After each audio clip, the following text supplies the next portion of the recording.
Hey everyone, आज की इस वीडियो में हम बात करेंगे पिपली प्लांट को किस तरह से आप एक लाइन की ट्रिक से याद कर सकते हो।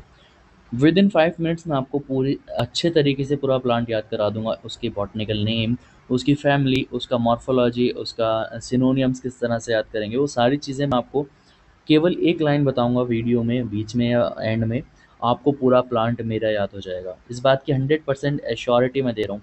तो स्टार्ट करते हैं लेक्चर। सबसे पहले हम बात करते हैं पिपली के बारे में। तो इसका बॉटनिकल नेम होता है पेपर लॉन्गम और फैमिली होती है इसकी पेपरिएसी। अगर आपको बॉटनिकल नेम्स लर्न करने में इशू होता है तो मैंने ट्रिक्स दी हुई है डिस्क्रिप्शन बॉक्स में, तो आप देख सकते हो कि किस तरह से बॉटनिकल नेम को याद किया जाए।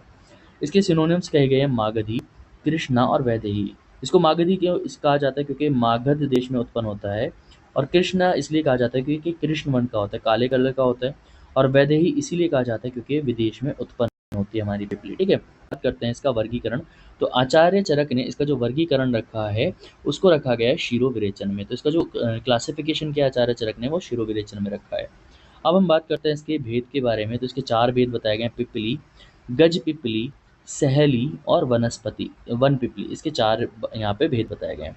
अब हम बात करते हैं इसके मॉर्फोलॉजी या वनस्पतिक परिचय के बारे में। तो इसका बहुवर्षायु लता होती है। पत्र की बात करते हैं तो तांबुल अथवा गुडूची के जैसे इसके पत्र दिखते हैं। जो तंबाकू होता है उसके समान है, गुडूची के समान इसके पत्र दिखते हैं।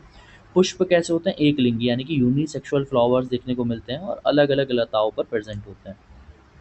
फल की बात करते हैं तो फल कैसा होता है? पिपली का जो फल होता है वो 1 से 2 इंच लंबा होता है। अब यहाँ पे देखो, आपने मॉर्फोलॉजी भी पढ़ा, आपने यहाँ पे पर्याय भी पढ़ा। अब ये मॉर्फोलॉजी और पर्याय याद कैसे रहेगा? ये मेन चीज़ यहाँ पे होती है कि मॉर्फोलॉजी और पर्याय कैसे याद रखें। तो बस आपको मेरी एक लाइन की ट्रिक याद रखनी है, ये जो मैंने यहाँ पे बनाई हुई है। आपको इससे पूरा मॉर्फोलॉजी, उसका पर्याय और उसका शिरोविरेचन, उसका क्लासिफिकेशन याद हो जाएगा। आपको क्या याद रखना है? पिपली की लता से मागध में मागध में कौन रहता है? मागध नाम की एक जगह है, वहाँ पे कृष्ण रहते हैं। उन्होंने क्या किया? वैदेही नाम की लड़की का शिरोविरेचन किया। तो पिपली की लता से मागध के कृष्ण ने वैदेही का शिरोविरेचन किया। आपको बस इतना लाइन याद रखना है, पूरा आपको प्लांट याद रहेगा। तो देखो, सबसे पहला सिनोनियम क्या हो जाएगा? ये पिपली इसका एक सिनोनियम हो जाएगा। दूसरा सिनोनियम क्या हो जाएगा? मागध। तो एक सिनोनियम यहाँ पे रहेगा मागधी। ठीक है, इसके बाद कृष्ण से याद करेंगे हम कृष्णा, और वैदेही से याद रहेगा हमारा वैदेही। तो आपको चारों के चारों सिनोनियम इस तरह से याद हो जाएंगे। ठीक है, अब सिनोनियम के बाद हम बात करते हैं इसकी वर्गीकरण के बारे में। तो लास्ट में जो भी मैं दिया रहता हूँ उसका रहता है वर्गीकरण। तो शिरोविरेचन किया, तो शिरोविरेचन आचार्य चरक ने इसको वर्गीकरण किया है शिरोविरेचन वर्ग में। ठीक है, तो आप यहाँ पे देख सकते हो। इसके बाद मॉर्फोलॉजी किस तरह से याद रखें? अभी मैंने बताया पिपली की लता से। तो कुछ याद नहीं रहता तो एटलीस्ट आपको ये तो याद रहेगा कि प्लांट में लता है, गुल्म है, छूप है, क्या है। तो आपको ये पता है यहाँ पे क्या है? इसकी लता होती है। ठीक है, लता होती है और गुडूची के समान इसके पत्र दिखते हैं। ठीक है, इसकी जो फल होता है वो 1.5 इंच से लेकर 2 इंच तक लंबा होता है। यहाँ पे आपको याद हुआ। अब बॉटनिकल नेम किस तरह से याद करेंगे वो मैंने वहाँ पे लिंक डिस्क्रिप्शन बॉक्स में दिया है, उसमें देख सकते थे। ठीक है, अब हम बात करते हैं इसके रसपंचक के बारे में।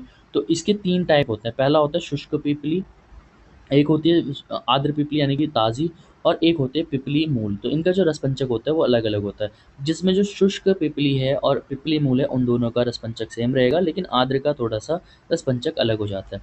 शुष्क की बात करते हैं तो रस कैसा होता है? कटु होता है, गुण लघु स्निग्ध और तीक्ष्ण होता है, वीर्य उष्ण रहेगा, विपाक मधुर रहेगा। इसी तरह आर्द्र में अगर बात करते हैं तो रस मधुर, गुण गुरु और स्निग्ध, वीर्य उष्ण और विपाक कैसा रहता है? कटु रहता है। पिपली मूल की बात करते हैं तो रस कटु होता है, गुण तीक्ष्ण होता है, वीर्य उष्ण होता है और विपाक कटु होता है। इसके बाद हम बात करते हैं डिफरेंट कर्म की। तो मुख्य कर्म क्या होता है? इसका छेदन होता है। ठीक है, दोषों पे कर्म की बात करते हैं तो वात और कफ का शमन करने वाला होता है। धातु की बात की जाए तो वृक्ष और रसायन की तरह इसको यूज़ किया जाता है। मल की बात की जाए तो मल का सारक और मूत्रल होता है। परियोज्यांग कौन सा होता है इसका? फल और मूल को यहाँ पे यूज़ किया जाता है। नोट्स में लिंक डिस्क्रिप्शन बॉक्स में दे दूंगा और इसका जो पासवर्ड रहेगा वो रहेगा 2122। ठीक है, तो आप 2122 के थ्रू आप इसको पीडीएफ को एक्सेस कर पाओगे। आमेक वीडियो की बात की जाए तो श्वास, कास और हिक्का में देखने को मिलता है, जिसमें आप क्या यूज़ कर सकते हो? श्वास, कास, हिक्का में पिपली मूल की चूर्ण को मधु के साथ यूज़ कर सकते हो। ज्वर में भी आप सेम इसी तरह पिपली मूल चूर्ण को मधु के साथ। अतिसार में पिपली मूल चूर्ण को मधु के साथ यहाँ पे यूज़ करना बताया है। अगर अजीर्ण से व्याधि है तो अजीर्ण में क्या कर सकते हैं? पिपली मूल चूर्ण को गुड़ के साथ देने के लिए कहा गया है। इसके बाद हम इसके योग की बात करते हैं। फॉर्मुलेशन तो कौन कौन से कहे गए हैं? गुड़, पीपली और च्यवनप्राश, इसके 2 मुख्य योग मिल जाएंगे, यानी कि फॉर्मुलेशंस आपको मिल जाएंगे। तो इस तरह से देखो, हमने पूरी एक लाइन से अपना एक प्लांट याद किया, जिसमें हमने उसका बॉटनिकल नेम, सॉरी उसके सिनोनियम्स, उसका वर्गीकरण और उसके मॉर्फोलॉजी को याद किया। आई होप आपको लेक्चर पसंद आएगा। मिलता है नेक्स्ट वीडियो में, तब तक के लिए गुड बाय।